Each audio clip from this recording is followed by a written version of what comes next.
Whenever you're ready, Hunter. Hello, I'm Martha Washington. I was born on a plantation in New Kent County, Virginia on June 2nd, 1731. I went to a small school and learned the basics of reading and math. When I was 19, I married my first husband, Daniel Custis, who was 20 years older than me. We lived on and maintained a large plantation.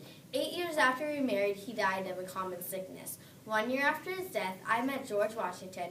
We got married on January 6, 1759.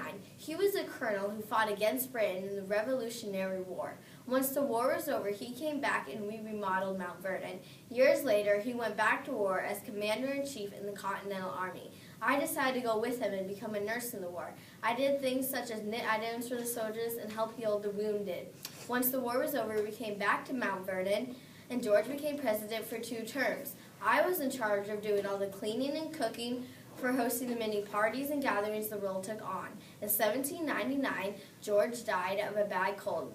I freed every last slave we owned then. Immediately after his death, I became very depressed, but then I decided the greater part of happiness or misery depends on our dispositions, not our circumstances. So I decided to live the rest of my life full and happy. 3 years later, though, I became very ill, and in March of 1802, my life ended. George and I's remains are buried on the grounds of Mount Vernon.